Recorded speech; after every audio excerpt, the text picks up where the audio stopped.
So guys finally आज मैं आप सभी को चैप्टर 9 पढ़ाने वाला हूँ। चैप्टर 9 जो है वो काफ़ी लंबा है, इसके अंदर बहुत सारे इंपॉर्टेंट टॉपिक्स हैं। तो उसको मैंने 3 पार्ट में कवर किया। अगर मैं सबको एक ही पार्ट में कवर करूँगा तो सबसे पहली प्रॉब्लम तो ये होगी कि आपको समझने में थोड़ी सी डिफ़िकल्टी होगी, और दूसरी चीज़ ये बहुत ही ज़्यादा लेंदी हो जाएगा। इसीलिए मैंने इसको 3 पार्ट में वो किया हुआ, डिवाइड किया हुआ है। और दोस्तों अब हम अपना चैप्टर जो 9 है वो स्टार्ट करते हैं। और थोड़ी सी मैं माफ़ी चाहूँगा क्योंकि मैं कहीं पे फंस चुका था, इसी वजह से मुझे इतनी ज़्यादा लेट हो गई कि मैं वीडियोस को अपलोड नहीं कर पा रहा था। क्योंकि आपको पता है अभी सिचुएशन जो है किस तरह से ख़राब चल रही है, लॉकडाउन लगा पड़ा है जगह जगह, तो इस वजह से। तो चलिए हम अपने चैप्टर को स्टार्ट करते हैं। और स्टार्ट करने से पहले मैं एक और चीज़ बोलना चाहूँगा कि यार मैं देख रहा हूँ कि बहुत से लोग चैनल पर आते हैं लेकिन सब्सक्राइब नहीं करते। यार सब्सक्राइब कर दो, आपके भाई की ग्रोथ होगी आपके साथ, क्योंकि आपको मैं पढ़ा रहा हूँ तो अच्छा रहेगा यार। तो इसीलिए जल्दी से सब्सक्राइब भी कर दिया करो। तो चलो हमारा चैप्टर जो 9 है वो स्टार्ट करते हैं। तो इसको स्टार्ट करने से पहले मैं तुम्हें एक चीज़ बता देता हूँ। अभी मेरे पास कुछ लास्ट वीक के करीब मेरे एक सब्सक्राइबर का फ़ोन आया था। तो उसने बोला था कि उसके कुछ डाउट वगैरह थे। तो उनके मन में डाउट ये भी था कि यार जो क्लाइंट है, जब क्लाइंट हमारे पास पहली बार आता है तो उसकी हम प्रोग्राम डिज़ाइनिंग कैसे करते हैं। तो उसके लिहाज से ये जो चैप्टर 9 है वो बहुत ही ज़्यादा इंपॉर्टेंट है। तुम लोग को याद होगा मैंने तुम्हें IFT मॉडल पढ़ाया था ना चैप्टर 5 के अंदर। एक बार मैं तुम्हें दिखा देता हूँ। IFT मॉडल ये था। IFT मॉडल के अंदर मैंने तुम्हें क्या बताया था कि जब भी हमारे पास कोई क्लाइंट आता है तो हम उसके 2 चीज़ों पे काम करते हैं, उसकी functional movement and resistance training, और दूसरा है उसका कार्डियो रेस्पिरेटरी ट्रेनिंग। ठीक है, अब मैं बात करता हूँ कार्डियो रेस्पिरेटरी ट्रेनिंग। तो मैंने तुम लोग को चैप्टर 5 में समझा दिया था कि वो किस तरह से क्या क्या करना है, उसके अंदर कैसे प्रोग्रेशन करना होता है। ठीक है, अब जो functional movement and resistance training है ना, उसके अंदर जब भी तुम्हारे पास कोई पहला क्लाइंट आएगा तो सबसे पहली चीज़ तुम उसके क्या काम करोगे, स्टेबिलिटी एंड मोबिलिटी ट्रेनिंग करवाओगे। ठीक है, तो उसकी स्टेबिलिटी एंड मोबिलिटी की कैसे डिज़ाइनिंग करनी है, कैसे प्रोग्रामिंग करनी है, उसके बारे में है तुम्हारा चैप्टर 9, जो कि बहुत ही ज़्यादा इंपॉर्टेंट है। ठीक है, तो चलो हम शुरू करते हैं। तो देखो दोस्तों, जब भी तुम्हारे पास कोई क्लाइंट आता है ना, तो सबसे पहली चीज़ तुम उसके कोर पे ध्यान देते हो, उसके कोर की फंक्शनिंग पे ध्यान देते हो। वही सबसे इंपॉर्टेंट चीज़ होती है। अगर तुम्हारे पास कोई भी बिगनर क्लाइंट आ रहा है ना, तो सबसे इंपॉर्टेंट चीज़ है कि उसके कोर की तरफ तुम ध्यान दो, उसके बाद ही धीरे धीरे प्रोग्रेशन करवाओ। तो कोर में आखिरकार क्या क्या चीज़ें हैं तुम देख सकते हो। इसके अंदर मैंने पहले लिखा हुआ है प्रॉक्सिमल स्टेबिलिटी। प्रॉक्सिमल का मतलब क्या होता है, पहले मैं तुम्हें 2 वर्ड समझा देता हूँ।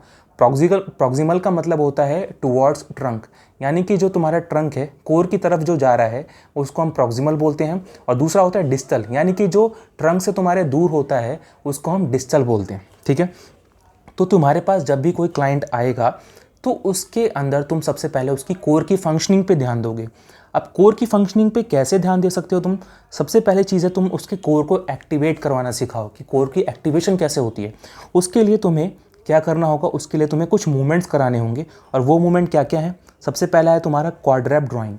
अब इसके लिए तो तुम्हें उसकी ज़रूरत पड़ेगी, फिगर की ज़रूरत पड़ेगी, इसलिए मैं आज तुम्हें थोड़ा सा बुक से भी पढ़ाऊँगा। अब देखो मैं तुम्हें दिखाता हूँ कि क्वाड्रैप ड्राइंग की जो फिगर है वो कैसे होती है।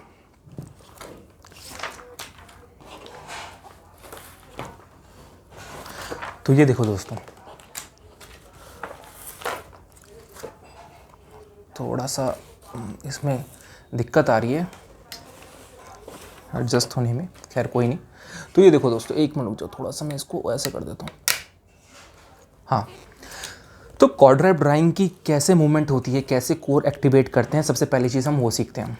ठीक है, तो तुम्हारे पास कोई भी क्लाइंट आएगा नीचे मैट वैट बिछा के, ठीक है, उसको तुम्हें इस पोजीशन में लिटाना है। ठीक है, दोनों हाथ उसके बिल्कुल पैरेलल होने चाहिए ऐसे, और पैर ऐसे होना चाहिए। ठीक है, उसके बाद तुम उसके ये जो लंबर एरिया दिख रहा है ना, तुम्हारा लंबर उसका न्यूट्रल होना चाहिए। ठीक है, कोशिश करवाओ कि उसका जो लंबर है उसको न्यूट्रल रखो। न्यूट्रल रखोगे तो तुम्हारा कोर जो है एक्टिवेट होने में बहुत इजी हो जाएगा। बेसिकली ये तुम्हारा लंबर को एक्टिवेट कर रहा है, कोर को एक्टिवेट कर रहा है। ठीक है, अब उसके बाद तुम उसके अंदर प्रोग्रेशन करोगे। प्रोग्रेशन करने में तुम क्या काम करोगे कि उसके एक ऑल्टरनेट पैर को तुमने ऊपर उठवा दिया और दूसरे वाले ऑल्टरनेट हाथ को तुमने ऊपर उठवाया, तो ये प्रोग्रेशन हो जाता है तुम्हारा। इस तरह से तुम कोर को एक्टिवेट करते हो। कोर को एक्टिवेट करने का एक और तरीका है, मैं तुम्हें एक और चीज़ बता देता हूँ इसके अंदर, वो है तुम्हारी कीगल एक्सरसाइज। ठीक है, तुम देख सकते हो यहाँ पे मैंने कीगल एक्सरसाइज लिखा हुआ है। दूसरा है सुपाइन ड्राइंग, यानी कि कीगल एक्सरसाइज।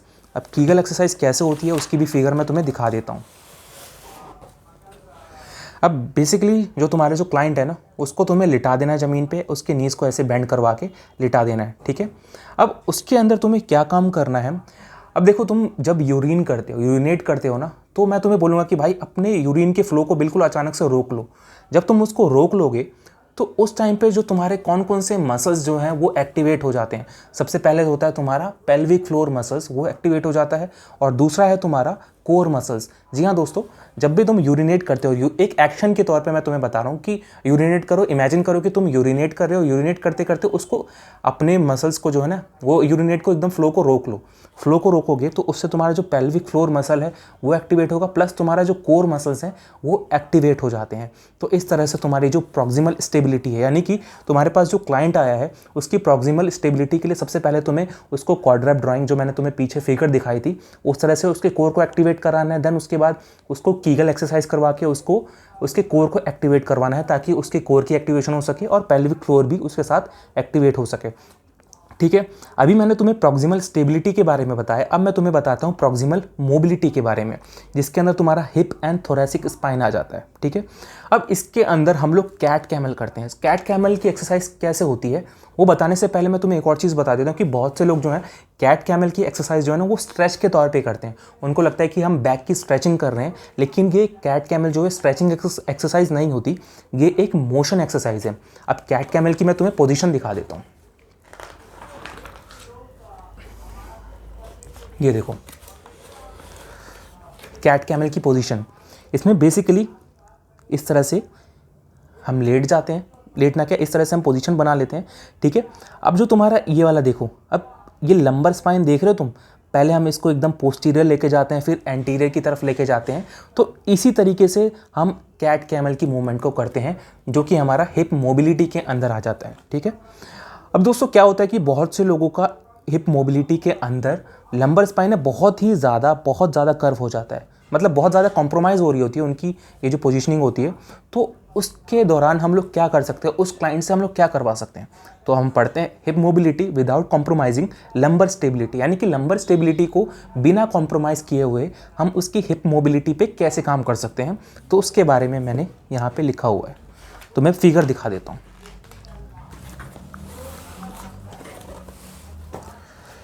आई होप सही से फिगर दिख रही होगी। तो बेसिकली क्लाइंट को तुम्हें मैट पे लिटा देना है, बिल्कुल अपने नी को बैंड करवा के। ठीक है, देन उसके बाद तुम्हें क्या बोलना है कि उसका जो ये लंबर एरिया है ना उसको एंटीरियर टिल्ट करो। ठीक है, एंटीरियर उसको टिल्ट करना होता है, फिर उसके बाद नॉर्मल न्यूट्रल पोजीशन पे आना होता है, anterior tilt and neutral position पे आना होता है। ठीक है, इसके अंदर मैंने वही लिखा हुआ है, देखो सुपाइन बेंड नीज, ये जो तुम्हारी पोजीशन है ना, एक मिनट यार, ये जो तुम्हारी पोजीशन है ना, सुपाइन बेंड नी के उसमें आता है। ठीक है, lie supine with knee bend and feet flat on the floor. ठीक है, तो ये तुम्हारा उसी के अंदर आता है, सुपाइन बेंट नी मार्चेस जिसको हम बोलते हैं, या फिर modified dead bug with reverse bent knee marches. वो क्या होता है तो मैं दिखा देता हूँ। अब इसके अंदर तुम्हें थोड़ी बहुत प्रोग्रेशन करनी होती है ना, देखो कोई भी एक्सरसाइज कर रहे हो तुम, तो इसके अंदर तुम्हें बेसिकली प्रोग्रेशन करनी होती है। ठीक है, अब क्लाइंट ये अच्छी तरीके से करने लग गया, देन उसके बाद तुम्हें क्या करना है, अब उसको तुम्हें सुपाइन बेंट नी मार्चेस वाली एक्सरसाइज करवानी है। वो किस तरह से, उसकी फिगर पहले तुम देख लो, ये देख रखा है ऐसे, ये लेटा हुआ है तुम्हारा क्लाइंट। ठीक है, अब उसके बाद क्या करना है, जो तुम्हारा बेंट हो रखा है, दो नी बेंट हो रखे हैं, उसमें से एक नी को ऐसे ऊपर उठाना है। ठीक है, और तुम्हें लंबर की स्टेबिलिटी पे ध्यान देना है। ठीक है, slowly raise one leg keeping knees bent and drive the knee towards the chest. ठीक है, stopping when the thigh is perpendicular to the ground. अब दूसरा जो पॉइंट इसमें तुम्हें नोट करना है वो ये करना है कि hold this position briefly and return to the starting position.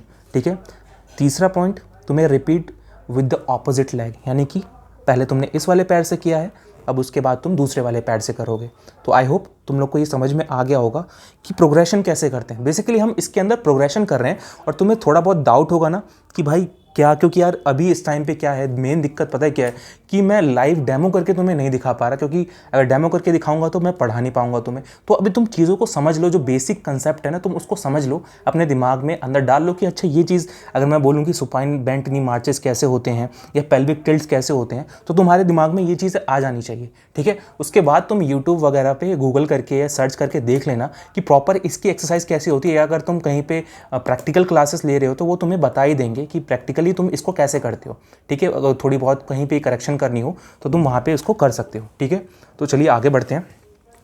अब मैं बात करता हूँ, सबसे पहले हमने प्रॉक्सिमल स्टेबिलिटी को देखा, फिर उसके बाद हमने प्रॉक्सिमल मोबिलिटी को देखा, फिर उसके बाद हमने हिप मोबिलिटी को देखा, फिर उसके बाद हमने विदाउट कॉम्प्रोमाइजिंग लंबर स्टेबिलिटी, जिसके अंदर हमने हिप मोबिलिटी को देखा था ताकि उसकी लंबर स्टेबिलिटी कॉम्प्रोमाइज़ ना हो, ऐसी एक्सरसाइजेज देखी थी।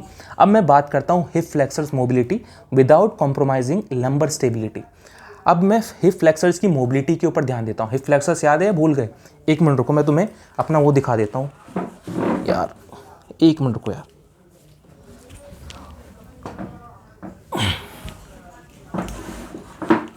ये जो है, अब मैं तुम्हें दिखा रहा हूँ, ये जो बंदा है, ठीक है, हिप फ्लेक्सर्स कहाँ पे थे? इलियोश्वास, श्वास मेजर, माइनर, इलियकस, याद है ना ये सब, ये भूल गए? ये होता है हमारा हिप फ्लेक्सर्स, ठीक है। अब हिप फ्लेक्सर्स के अंदर हम उसकी मोबिलिटी को कैसे करते हैं विदाउट कॉम्प्रोमाइजिंग लंबर स्टेबिलिटी, तो चलिए देखते हैं।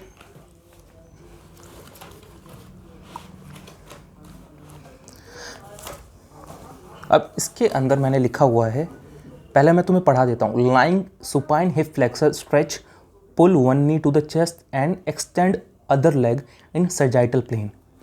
अब ये इसकी जो है तुम्हारी, ये रही, कहाँ गई, ये देखो, ये पोजीशन होती है। तुमने पहले लेट जाना है, ठीक है, पहले तो तुम्हें लेट जाना है, बिल्कुल अपने नी को बेंड करके, पहले दोनों नी को बेंड करना है, ठीक है, फिर एक नी को अपने चेस्ट की तरफ खींचना है, एक नी को अपनी चेस्ट की तरफ खींचना है और धीरे धीरे दूसरे नी को बिल्कुल स्ट्रेट करते जाना है, ऐसे, ठीक है। बिल्कुल स्ट्रेट कर जाओगे तो तुम्हारा इससे क्या होगा, हिप फ्लेक्सर्स जो है वो स्ट्रेच होंगे, ठीक है, समझ में आया? पहले तुम्हें लेट जाना है, दोनों पैर बेंड करके, नीज़ को बेंड करके, फिर उसके बाद तुम्हें धीरे धीरे एक को बिल्कुल सीधा करते जाना हुआ है, फिर उसके बाद वही दूसरे तरीके से दूसरे पैर को करना है। तो बेसिकली तुम पहले ही इसके अंदर अब प्रोग्रेशन कैसे करोगे वो मैं तुम्हें बता देता हूँ। इसके अंदर होता है नीलिंग ट्राई प्लानर स्ट्रेच।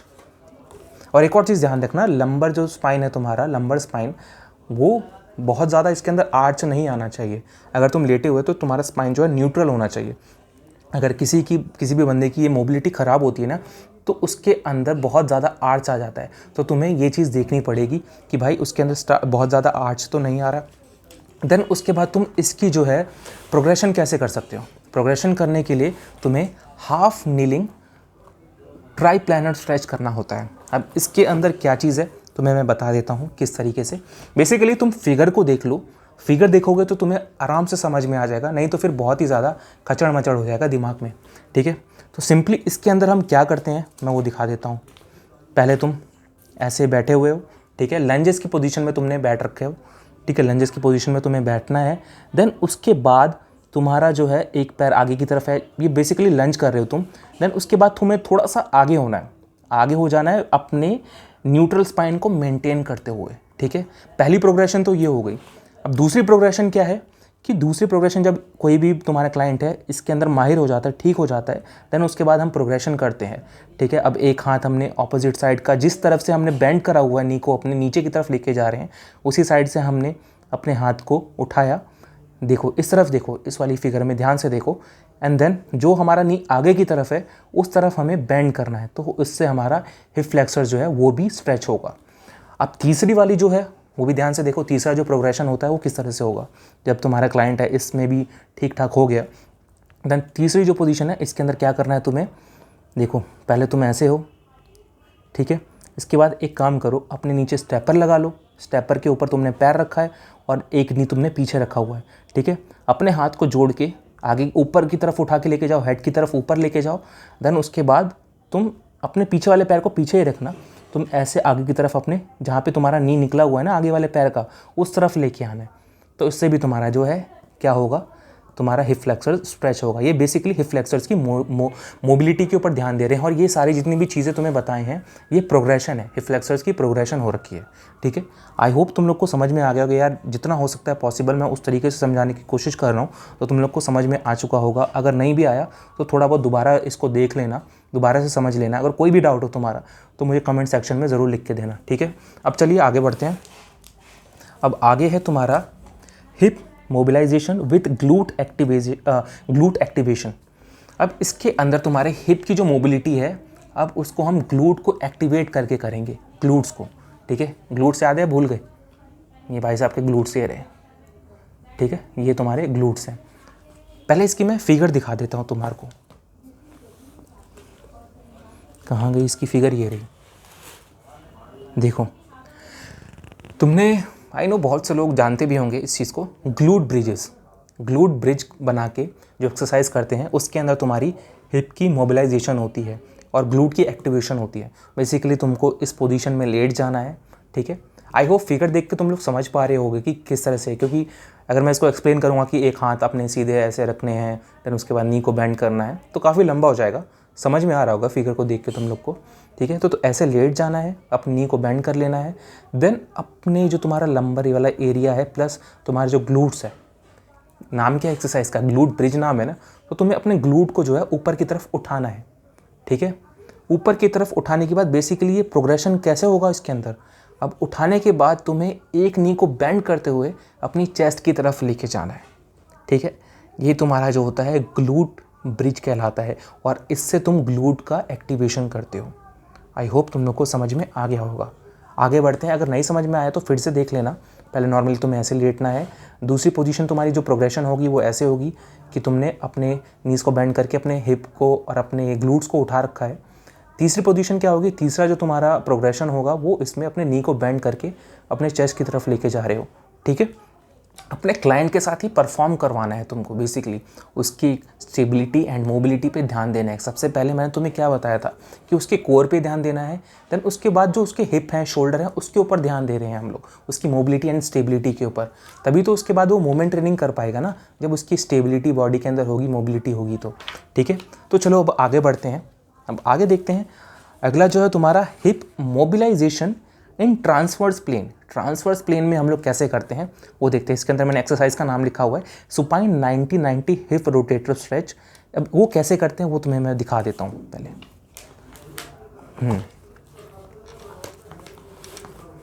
अब इसके अंदर तुम लोग को अपना जो है हिप मोबिलाइजेशन कर रहे हो किस तरीके से, ये देखो, तुम्हें लेट जाना है मैट पे और तुम्हारे सामने ये दीवार है, इसने दीवार पे ऐसे पैर रखा हुआ है, ठीक है।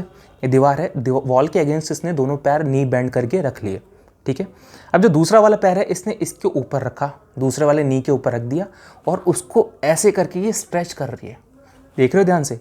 अब ये स्ट्रेच कर रही है, उसको दूर की तरफ पुश कर रही है, ठीक है।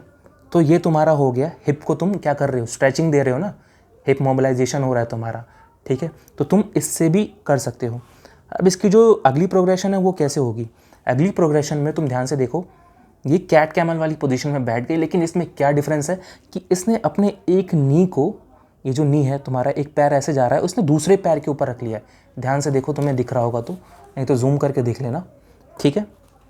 देन उसके बाद अगली प्रोग्रेशन कैसे है, अगली प्रोग्रेशन है इसने, इसमें आगे गई, ये बेसिकली साइड में जा रही है। जब साइड में जाएगी तो इसका जो ये वाला पार्ट है, ग्लूट वाला पार्ट है ना, वो स्ट्रेच होता है, ठीक है। अब ये ऐसे है, अब ये अपने हाथ को बाहर की तरफ लेके जा रही है, तो इससे क्या हो रहा है, इसके हिप्स जो हैं अपनी बेसिकली धड़ को थोड़ा सा साइड में लेके गई, तो इससे ये स्ट्रेच होगा, ठीक है।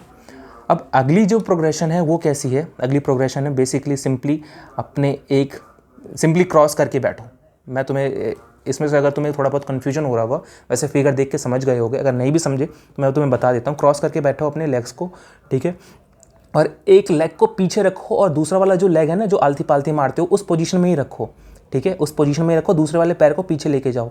अब इसमें से नीचे बैठने की कोशिश करो, धीरे धीरे नीचे की तरफ जाते रहो, जाते रहो। जितना नीचे जाओगे उतना तुम्हारा जो ग्लूट्स वाला पार्ट है, हिप वाला पार्ट है, उतना ज़्यादा तुम्हारा स्ट्रेच होगा, ठीक है। तो ये तुम्हारी हिप मोबिलाइजेशन, मैं तुम्हारे को सारी एक्सरसाइज जो बताई है वो हिप मोबिलाइजेशन की एक्सरसाइजेस बताई हैं, ठीक है। आई होप तुम लोग को ये समझ में आ चुका होगा। ये बेसिकली तुम्हारा जो है ट्राई प्लानर स्ट्रेच था, ठीक है। अब चलो आगे बढ़ते हैं। अब आगे है तुम्हारा टू स्ट्रेंथन पैरास्कैपुलर मसल्स। पैरास्कैपुलर मसल्स कौन कौन सी होती हैं और क्या क्या होती हैं, सिंपली चीज़ है, muscles in your upper back and mid back is called parascapular muscles, ठीक है।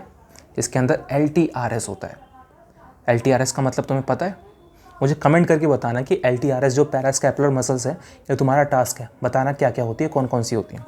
अब उसकी स्ट्रेंथनिंग हम लोग कैसे करते हैं, ये मैंने लिखा हुआ है YWO। बेसिकली इसका मतलब क्या होता है, ये एक फिगर है। अब वो फिगर क्या है तुम्हें मैं दिखाता हूँ।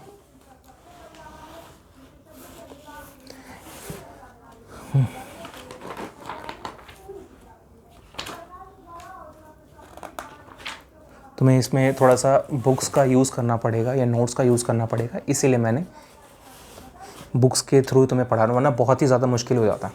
ठीक है, तो बेसिकली तुम्हें क्या करना है, सुपाइन पोजीशन में लेट जाना है। ठीक है, सुपाइन पोजीशन, सॉरी सुपाइन कह रहा हूँ मैं, प्रोन पोजीशन में तुम लोग को लेट जाना है मैट पे। ठीक है, अपने हाथ को ऐसे करना है साइड में, इसने कैसे बना रखा है दिख रहा है, थोड़ा सा फोकस का इशू आ रहा है। अपने हाथों को फिगर देखो, IYWO। ठीक है, ये तुम्हारा लेट गए। अब इसमें इसने अपने हाथ को आगे किया, पुश किया, prone arm lift while maintaining depress scapular position, avoid scapular elevation in shrugging. ठीक है, मतलब तुम्हारा क्या है इसके अंदर कि तुम्हें अपना जो स्कैपुला है वो डिप्रेस करके रखना है। ठीक है, अब पुश मूवमेंट के अंदर तुम लोग को कैसे प्रोग्रेशन करनी होती है वो मैं तुम लोग को बताता हूँ। जो पुश मूवमेंट होती है ना, उसके अंदर तुम लोग को कैसे प्रोग्रेशन करनी होती है, फिगर दिखाता हूँ पहले तुम लोग को।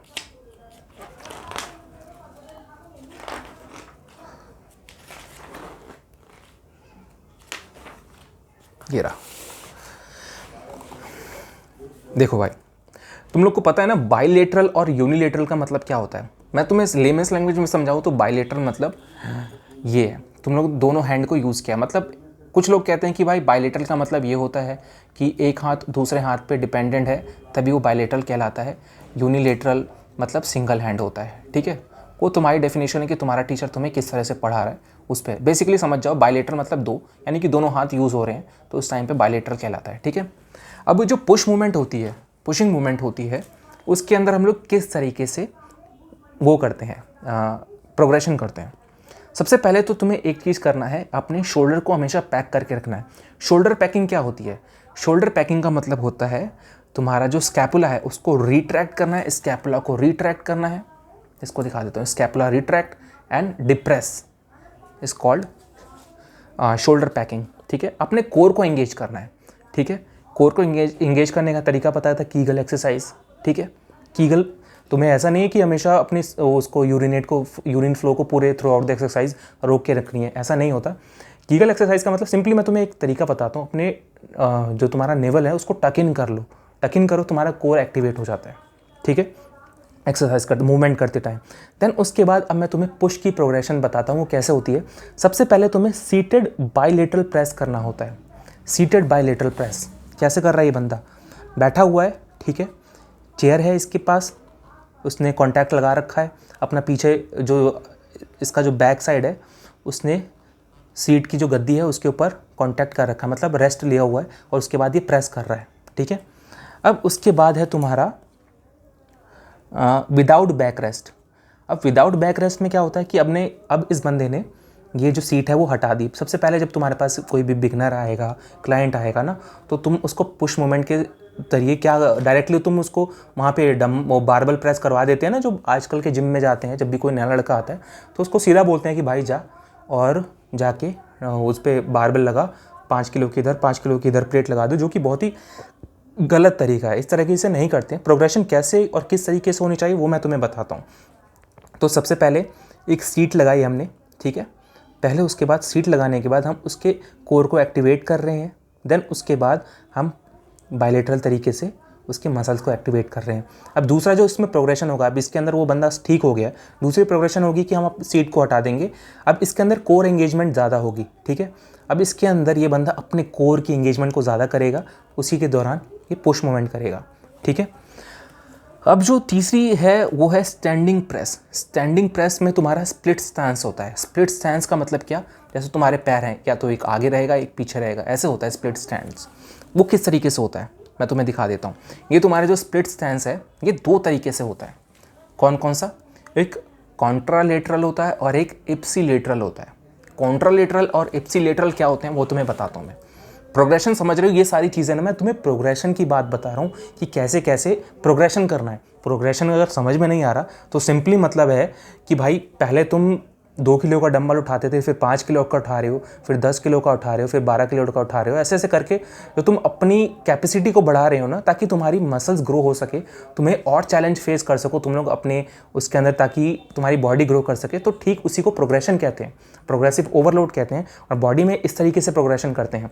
डायरेक्ट उसको हम जाके उसको स्क्वाट्स नहीं लगवा देंगे कि भाई जाके तू 50-50 किलो के प्लेट्स लगा ले और अपने बैक पे रख ले और स्क्वाट्स लगा, ऐसा नहीं होता, ठीक है।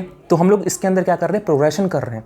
अब मैंने तुम्हें बताया कि 2 तरीके से होती हैं स्टैंडिंग प्रेस, एक होता है कॉन्ट्रालेटरल होता है और एक होता है इप्सिलेटरल। कॉन्ट्रालेटरल का मतलब क्या होता है, कॉन्ट्रालेटरल का मतलब होता है ऑपोजिट आर्म एंड लेग्स। देखो इसने सीधा वाला पैर निकाल रखा है लेकिन उल्टे वाले हाथ से ये वो कर रहा है, प्रेस कर रहा है, ऑपोजिट है ना दोनों, तो ये कॉन्ट्रालेटरल हो गया। ये इसके मुकाबले थोड़ा सा डिफिकल्ट होता है, प्रोग्रेशन है इसका। लेकिन अब इसको और ज़्यादा कोर को एक्टिवेट करना है, और ज़्यादा कोर की इन्वॉल्वमेंट लेके आनी है, तो ये क्या काम करेगा, इप्सिलेटरल स्टैंडिंग प्रेस करेगा। इप्सिलेटरल स्टैंडिंग प्रेस का मतलब क्या हुआ कि ये जो बंदा है ये सेम आर्म ही निकाल रहा है और सेम लेग निकाल रहा है, ठीक है, सेम आर्म और सेम लेग। अब इसमें तुम खुद दिमाग लगाओ, पीछे मान लो 5 किलो का प्लेट लगा रखी है, 10 किलो की प्लेट लगा रखी है। अब इसका ये वाला पैर आगे है, ठीक है, इसको सपोर्ट करने के लिए ये वाला पैर आगे है और इसने ये वाला हाथ, सेम साइड के हाथ और पैर आगे निकाल रखे हैं। लेकिन पीछे जो वेट है वो ज़्यादा है, वेट ज़्यादा है, तो इसकी बॉडी ऑब्वियसली है, ट्रंक रोटेट होने लग जाएगा। लेकिन जब ये कोर को एंगेज करेगा, ज़्यादा इसके अंदर कोर की एंगेजमेंट होगी, कोर की एक्टिवेशन होगी, तो ये इस पोजीशन में खड़े रहने के लिए जद्दोजहद करेगा। तो इसीलिए इसके अंदर कोर की एक्टिवेशन बहुत ज़्यादा होगी। आई होप तुम लोग को समझ में आ चुका होगा, ठीक है, आई होप समझ में आया। अगर नहीं आया तो नीचे कमेंट सेक्शन में लिखना। तो ये प्रोग्रेशन होती है, ठीक है। अब उसके बाद मैं तुम्हें बता देता हूँ, जो बेसिकली जो चैप्टर 9 है इसके अंदर से तुम्हारा पुशिंग मूवमेंट, वुड चॉपर, हे बेलर्स, इसके बारे में ज़्यादा पूछा जाता है, प्रोग्रेशन कैसे की जाती है। वुड चॉपर्स में क्या होता है मैं तुम्हें दिखा देता हूँ। वुड चॉपर पोजीशन देख लो, तुम सब कुछ समझ में आ जाएगा, बहुत ईजी चैप्टर है। अब देखो जो वुड चॉपर है इसके अंदर तुमने ये जो है मैट बिछा दिया, एक बंदे को लंज पोजीशन में रख दिया। अब इसको बोला कि भाई अपना जो हेड के ऊपर से तुम्हें वेट लेके आना है, हेड के ऊपर से वेट लेके आया, कोई वो बांध देना मशीन, ठीक है, मशीन पे केबल बांध देना, ये ऊपर से वेट लेके आ रहा है, देन उसके बाद धीरे धीरे ये नीचे लेके जा रहा है, ठीक है। ये तुम्हारा क्या लाया, प्रोग्रेशन। ये प्रोग्रेशन चल रहा है धीरे धीरे, ऊपर हाथ किया इसने, फिर उसके बाद नीचे लेके आया, अब ये खड़ा हो गया। खड़ा होने के बाद इसने वापस से हेड के ऊपर से लेके आया मशीन को, ओ केबल को, और यहाँ केबल पे वेट लगा रखा है भाई, खाली केबल नहीं है, और नीचे की तरफ लेके जा रहा है, ठीक है। ये प्रोग्रेशन है इसका, इसको वुड चॉपर बोलते हैं। सिंपली तुमने देखा होगा, गूगल पे सर्च करके देख लेना, यूट्यूब पे वुड चॉपर कैसे करते हैं, मतलब एक लकड़ी को काट रहे हैं, चॉप कर रहे हैं, तो उस पोजीशन में हो जाता है। और हे बेलर्स कैसा होता है, हे बेलर्स जो होता है वो इसके अपोजिट डायरेक्शन में होता है। हे बेलर्स में तुम नीचे, तुम्हारे पुली केबल लगी हुई है यहाँ पे, ठीक है, तुमने यहाँ पे वो लगा दी, केबल रखी हुई है, अभी नीचे से ऊपर लेके जाएगा, नीचे से ऊपर, ठीक है। अभी वुड चॉपर में ऊपर से नीचे लेके आ रहा था, हेड के ऊपर से इसने वेट ले रखा था और नीचे लेके आ रहा था, लेकिन अब ये नीचे से ऊपर लेके जाएगा, ठीक है।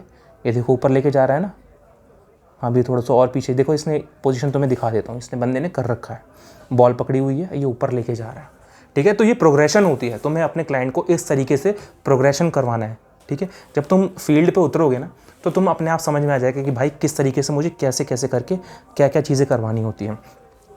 अब मैं तुम्हें एक और चीज़ बता देता हूँ, promote stability in overhead press, shoulder press. अब शोल्डर प्रेस में हम लोग स्टेबिलिटी को कैसे प्रमोट करते हैं वो चीज़ देखो। Engage lats during eccentric phase and not simply yield to the gravity. इसका मतलब क्या हुआ कि तुम जब शोल्डर प्रेस कर रहे हो, जब इसेंट्रिक फेज मतलब क्या होता है, towards the gravity, concentric against the gravity, ठीक है। कमेंट करके बताना इसेंट्रिक और कॉन्सेंट्रिक का मतलब क्या होता है। टुवर्ड्स द ग्रेविटी मतलब जैसे मैं डंबल को ऊपर लेके जा रहा हूँ तो ये कॉन्सेंट्रिक हो गया, ग्रेविटी के अगेंस्ट, लेकिन जब मैं नीचे लेके आ रहा हूँ तो ग्रेविटी के अलॉन्ग हो गया, तो वो इसेंट्रिक फेज कहलाता है। तो तुम्हें उस दौरान अपने लैट्स को एंगेज करके रखना है, अपने स्कैपुला को एलिवेट नहीं करना, श्रगिंग नहीं करनी।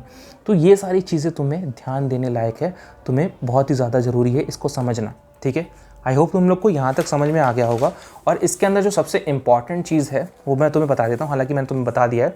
Would chopper hey balance progression जो मैंने अभी तुम्हें दिखाया है।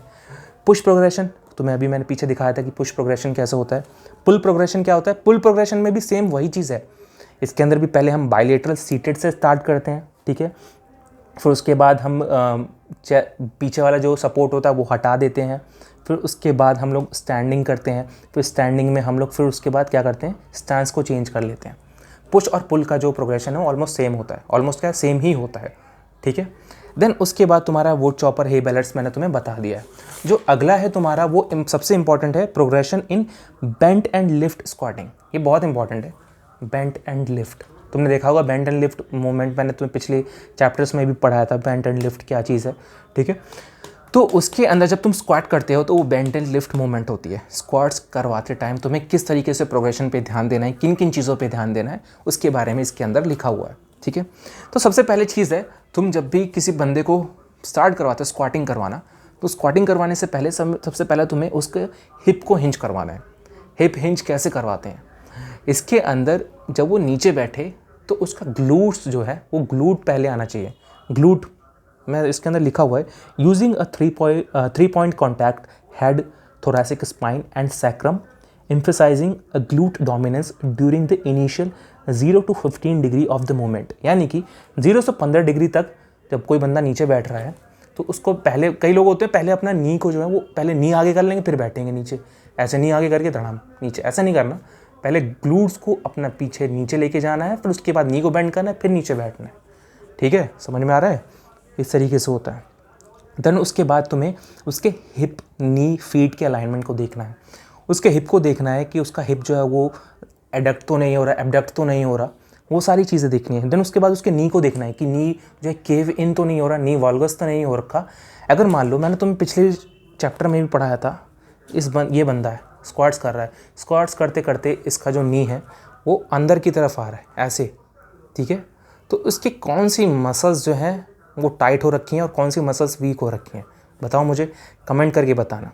ये वाली जो मसल्स हैं वो बहुत ज़्यादा टाइट हो रखी हैं, इसीलिए वो अपने अंदर की तरफ खींच रही हैं। जो अंदर वाली होती हैं यानी कि क्या, एडक्ट कर रही हैं ना, एडक्टर्स हो गया ना ये, और ये एबडक्टर्स हो गया, यानी कि जो बाहर की तरफ लेके जाती हैं। तो ये वाली जो है लेंदन हो रखी है और ये काफ़ी टाइट हो रखी है, ठीक है। तो इसलिए नी उसका केव इन हो रहा है स्क्वाट करते टाइम, ऐसे ऐसे कर रहा है स्क्वाट, ठीक है। देन उसके बाद तुम्हें फिगर 4 पोजीशन देखनी, और फिट की अलाइनमेंट, और फिट के तो बताना भूल ही गया। पैर जो है उसका तुम्हें देखना है कि इवर्जन इन्वर्जन तो नहीं हो रखा, पैर ऐसे तो नहीं हो रहा, पैर बाहर की तरफ तो नहीं जा रहा, ठीक है। उसके इस चीज़ को भी देखना है। और जो नी है उसका उसके सेकंड टो की तरफ जाना चाहिए। जब वो नीचे बैठता है, बैठने के दौरान जो उसका पैर है ना, पैर का जो सेकंड टो होता है, दूसरे वाली जो उंगली होती है, उसकी नी की अलाइनमेंट दूसरे वाली उंगली की तरफ जानी चाहिए, अंदर की तरफ नहीं जानी चाहिए, ठीक है, जब वो नीचे बैठेगा। देन उसके बाद तुम्हारा फिगर 4 तुम्हें बता देता हूँ किस तरीके से होता है। इसमें टॉर्सो और टीबिया पैरेलल होना चाहिए। वो क्या चीज़ है बता देता हूँ। देखो फिगर 4 समझ गए? अरे यार थोड़ा सा वैसा बना दिया मैंने। इसमें क्या है, बंदे का ये धड़ है, उसका ये हिप है, उसका नी है और ये उसका फीट है। उसका जो टॉर्सो है, टॉर्सो वाला एरिया यानी उसका धड़ उसके टीबिया के पैरेलल होना चाहिए जब वो नीचे जाए, ठीक है। अंदर की तरफ नहीं आना चाहिए बहुत ज़्यादा, या बहुत बाहर नहीं होना चाहिए, पैरेलल होना चाहिए। दोनों पैरेलल है ना, ये देखो यार सिंपली फिगर 4 हो गया ना ये फिगर 4। उसका टॉर्सो और उसका टीबिया दोनों पैरेलल है, ठीक है। तो इस पोजीशन को तुम्हें देखना है स्क्वाटिंग के दौरान कि भाई क्या क्या चीज़ें, किस तरीके से उसका प्रोग्रेशन को करना होता है, वो सारी चीज़ें मैंने लिख रखी हैं। और हाँ, अगर तुम लोग को नोट्स चाहिए ना, तो मैंने नीचे जो है अपना व्हाट्सएप कॉन्टैक्ट नंबर दे रखा है। पहले ही बता देता हूँ मैं, 1000 रुपीज़ इसके चार्जेस हैं। आपको सारे नोट्स मिल जाएंगे इसके अंदर, जो भी मैंने ले रखा है PDF फॉर्मेट में मिल जाएंगे। और अगर आप मेरे को व्हाट्सएप पे कांटेक्ट करते हो तो मैं आपको वहाँ पे कर दूँगा, अपना जो PDF फॉर्मेट में मैंने स्कैन कर रखा है तो मैं आपको सेंड कर दूँगा, ठीक है। और इसके जो बाकी 2 पार्ट्स हैं वो मैं बहुत जल्दी बनाऊँगा। अब मैं कोशिश करूँगा कि रेगुलर रहूँ, क्योंकि जो प्रॉब्लम से मैं गुजर रहा था वो अब ठीक हो गई है, तो मैं कोशिश करूँगा कि रेगुलर रहूँ और मैं आपको सेकंड पार्ट और थर्ड पार्ट भी बहुत जल्दी अपलोड कर दूंगा, ठीक है। तो आई होप आपको आज का जो चैप्टर है वो काफ़ी ईजी लगा होगा। बहुत ईजी तरीके से मैंने आपको समझा है, जितना मेरी कोशिश हो सकती है उतना मैंने आपको समझा है। तो इसीलिए यार प्लीज़ सब्सक्राइब कर दो, और जो तुम्हारे दोस्त हैं उनके साथ, जो भी एज की तैयारी कर रहे हैं, उनके साथ भी ज़रूर शेयर करना, ठीक है। तब तक पढ़ते रहो, अपना ध्यान रखो, टेक केयर।